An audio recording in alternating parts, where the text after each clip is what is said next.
Hey, this is Meridith, Elliott, Powell, and welcome to another episode of Sales Logic, the show where we dive into the strategies, we discuss the steps, we cover everything that you need to know to sell effectively in today's marketplace. And with me today is my co-host, Mark Hunter. Good morning, Mark. Good morning. It's always great to start off Saturday mornings with you. So fantastic topic we got. So have fun today. Yeah, so before Mark dives into the topic, sort of tells you everything we're going to talk about today, and it is a good show, so you are going to want to hang out for the entire 25 minutes. I'm going to give you an overview of how the show works and basically how you can get involved. In every single week, and we've kind of landed on Saturday mornings, which I love because we should be selling on Saturdays. We cover the Sales Logic show, and every week we have a groundbreaking topic, something that's really relevant in today's marketplace. My favorite part of the show is that we take a customer question, what we call our customers, one of our listeners who has written in to ask us a question. And if you want to do that, simply go to our website, saleslogicpodcast.com, or just put something in social media and hashtag Sales Logic. We cover a book that we are either reading or we think you ought to be reading to help you sell even more effectively. And because we want you to get return on investment, we leave with a lightning round, strategies that you can put into place immediately. So Mark, what do we have on board today? Well, today's topic is research. How has it changed in the age of virtual? Think about that in the context of how you're doing things.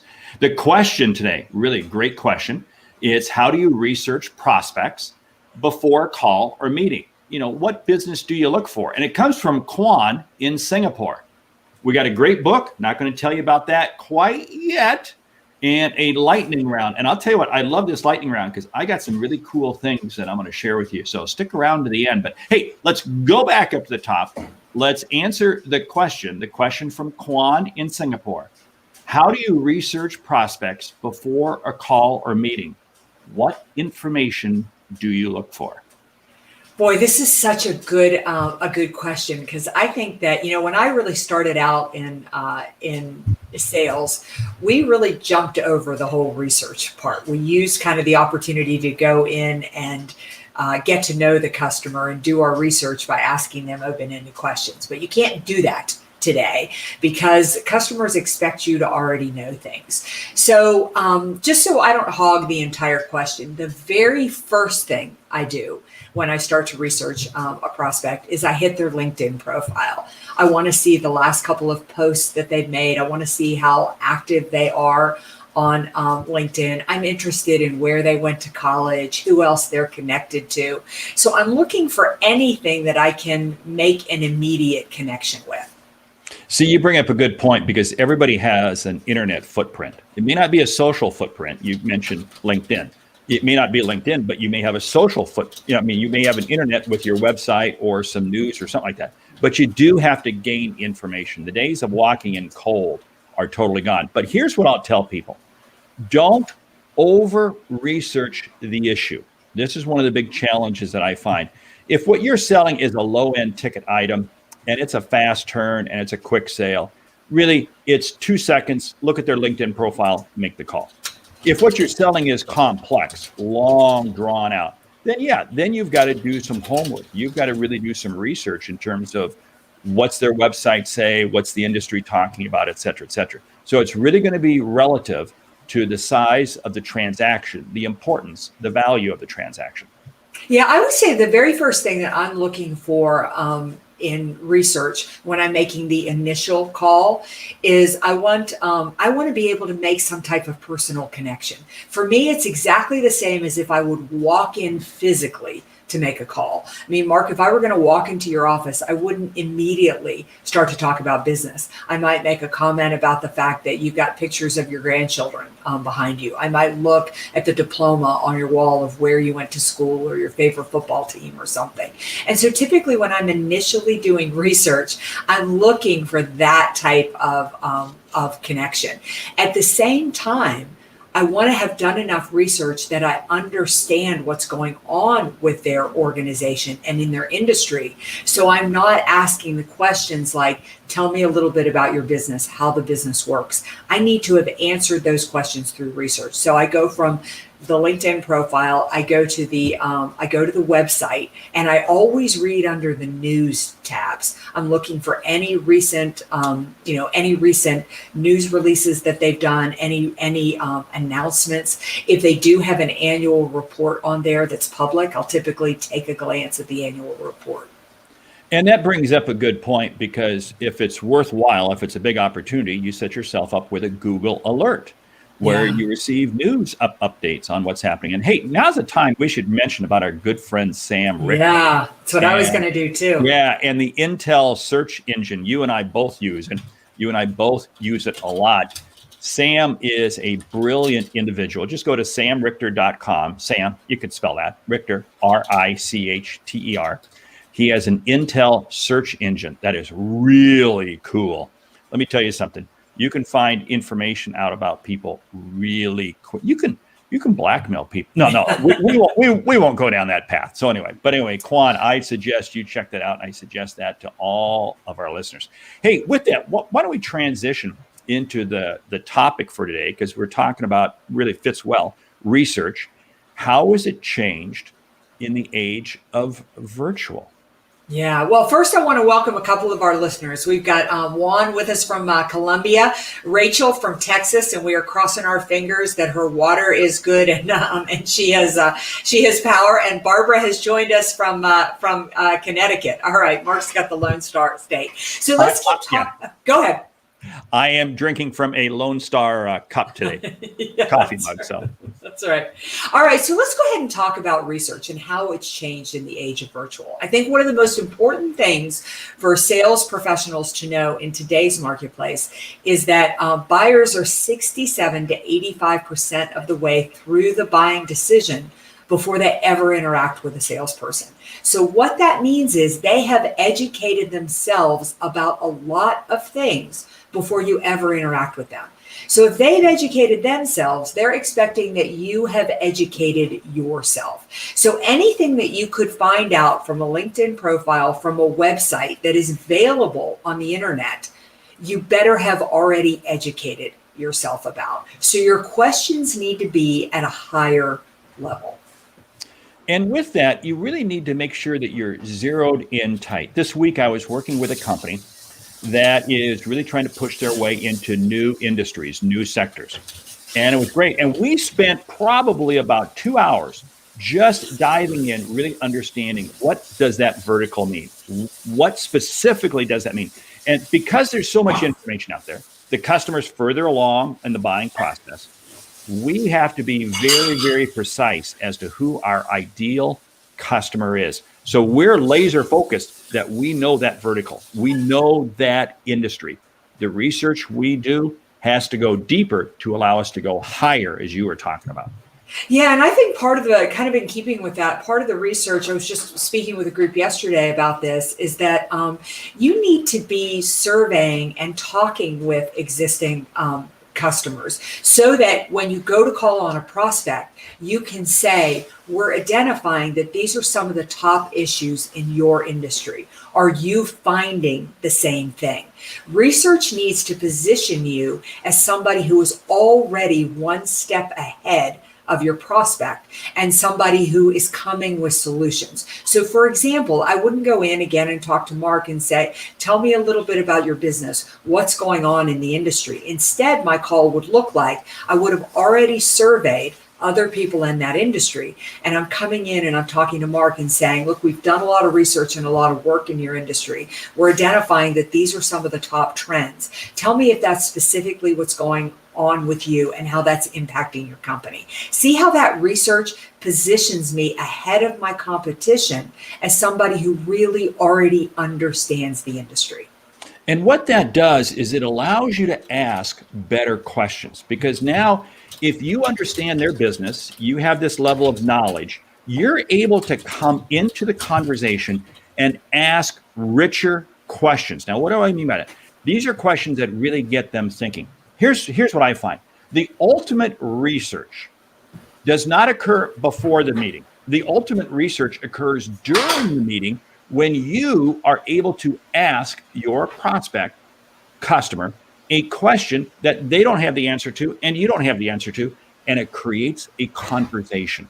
That's when you get to the ultimate research. So there's two phases to research: pre-meeting and during the meeting. But you can't do the during the meeting unless you've done your pre-meeting homework.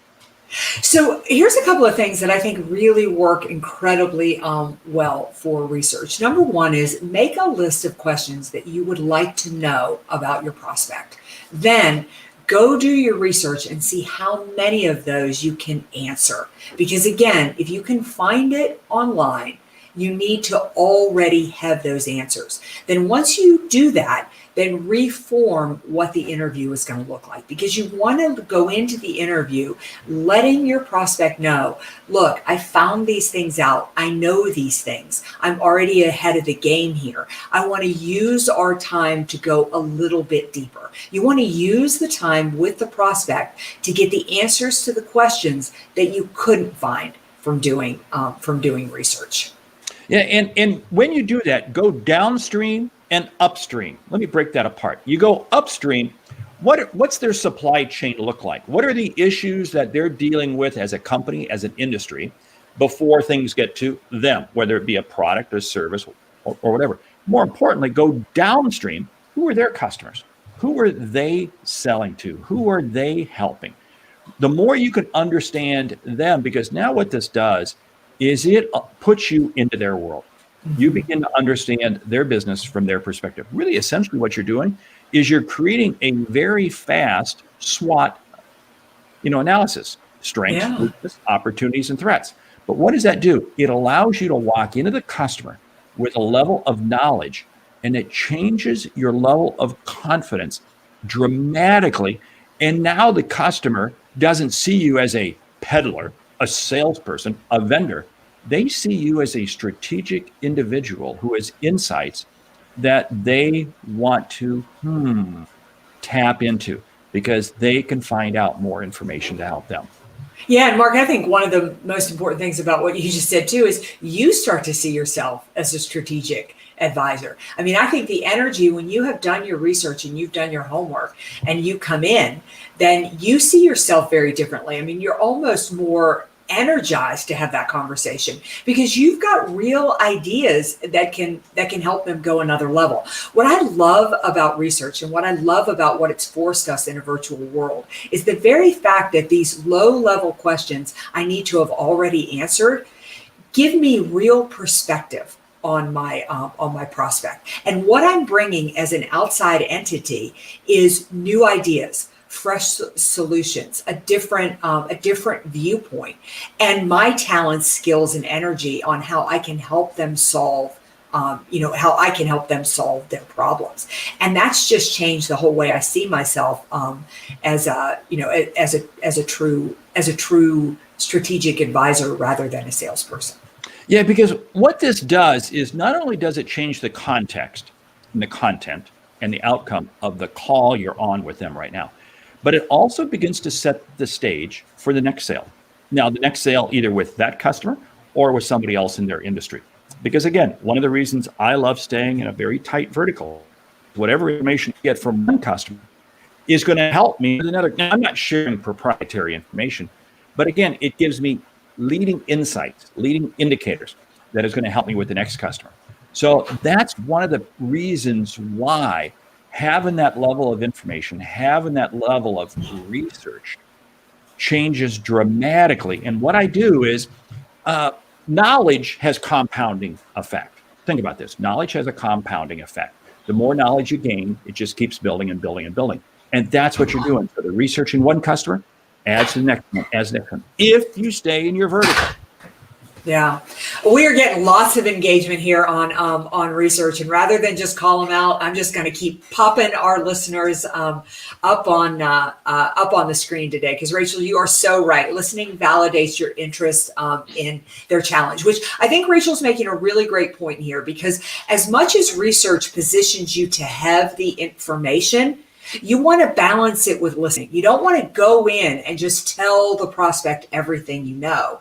You want to position yourself that I've done my homework. I understand your industry. I understand you, which let's talk about that in a moment. Really researching the person that you're calling on, because that's a piece of it too.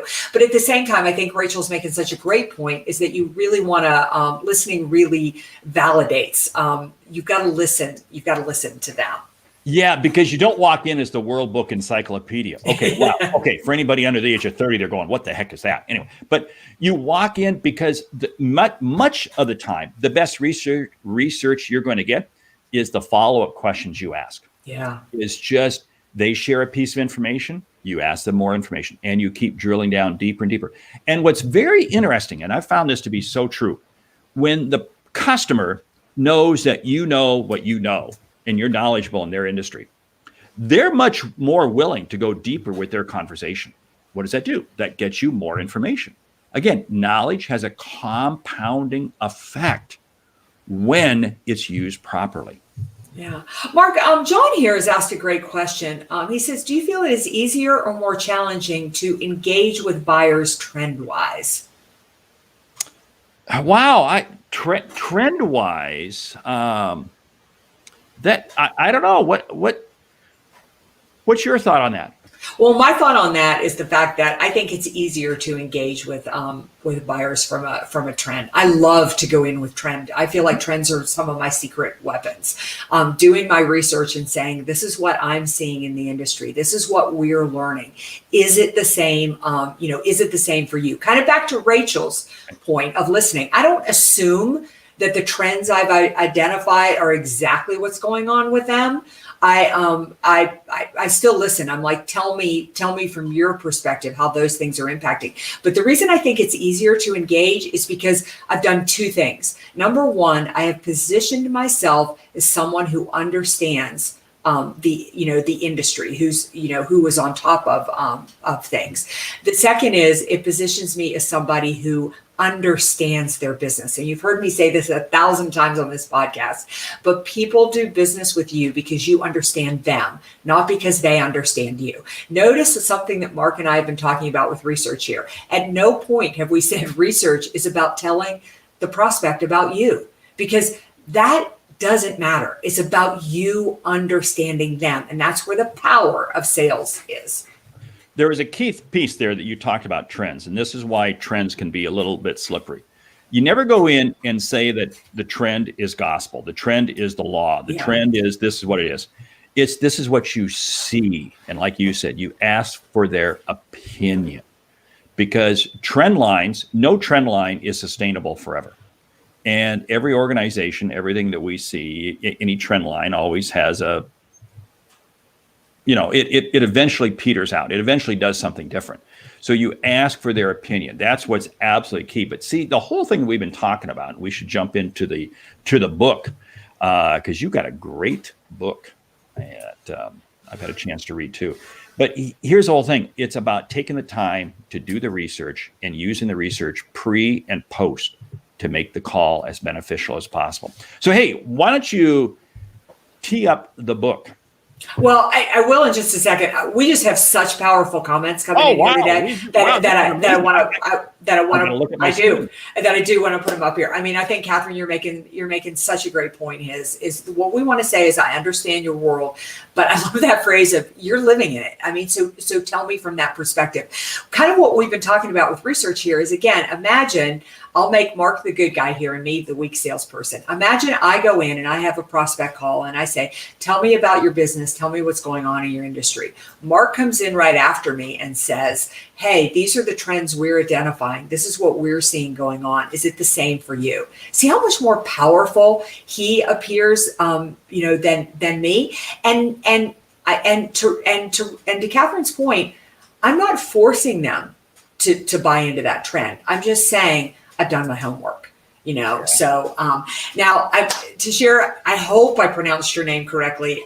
You are joining us from South Africa. I can't tell you how glad we are that you are here, but selling to one prospect is likely building on to the next one. Mark made such a great point.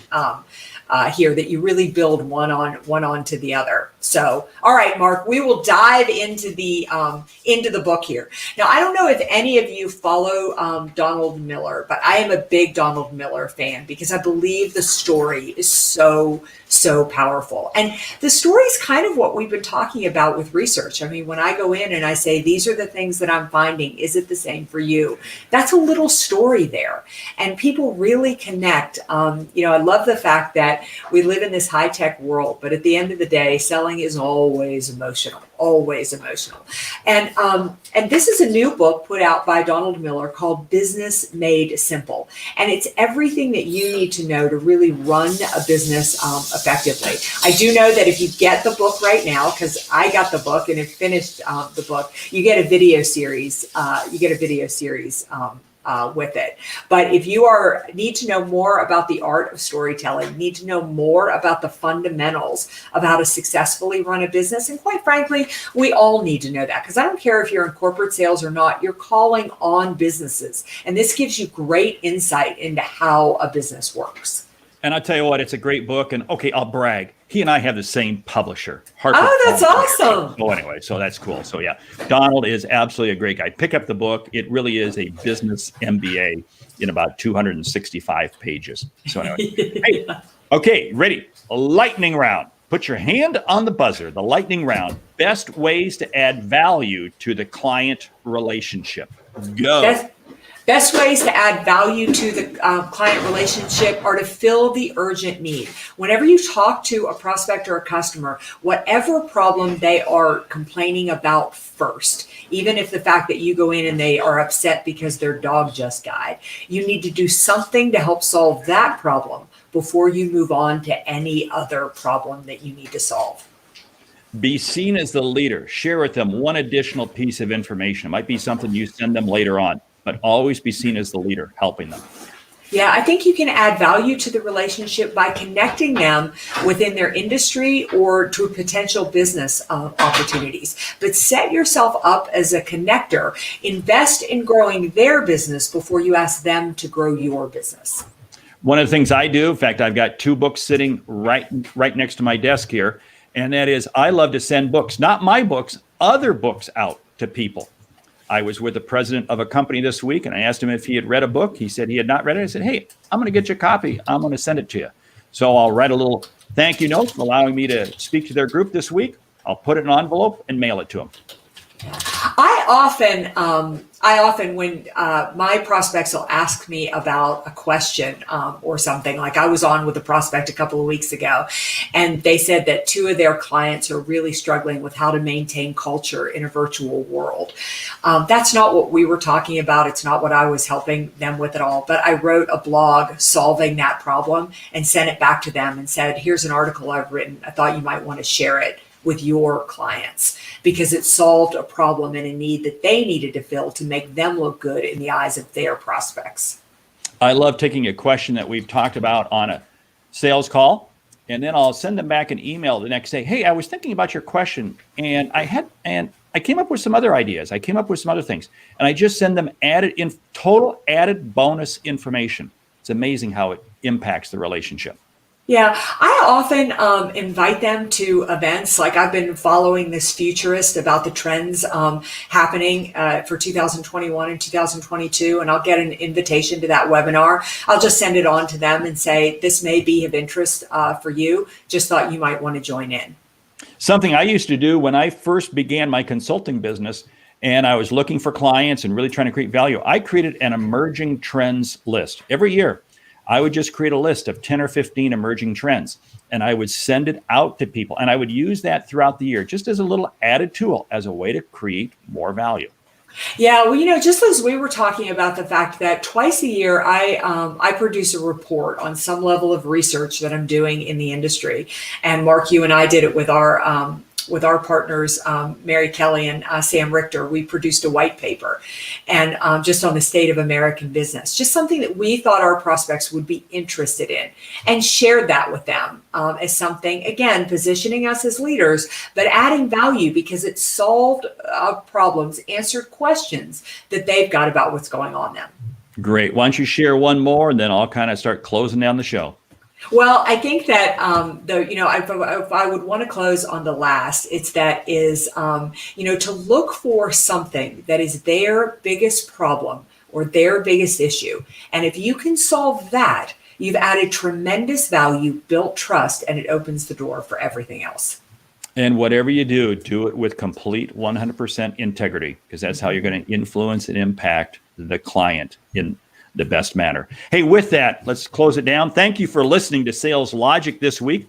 If you like what you hear, subscribe, rate, and review the show on your favorite podcast app. If something we've said has earned you a single dollar, consider telling a friend about our show. It's how we grow to help you grow. I'm Mark Hunter. And I'm Meridith Elliott Powell. Remember, when you sell with confidence and integrity, the uncertainty suddenly becomes your competitive advantage. Sorry, I was reading comments. I'm so intrigued. Hey, we're getting great comments, and we're going to post some more stuff out on our page, saleslogicpodcast.com. So, hey, engage with us there and engage with us on social media. Back to the closing, and the sale becomes logical. Listen, we had great interaction, great guests. I cannot thank you all enough for joining us on a Saturday morning. It just shows how dedicated you are and how passionate you are about sales. I hope you will join us here every week at 9:00 Eastern. And please submit questions, get involved in the show. We want this to be relevant and to be powerful for you. And please go to our website, saleslogicpodcast.com, to get some past episodes or give us idea for future episodes. Great selling, everybody. Thanks so much. We'll see you next week.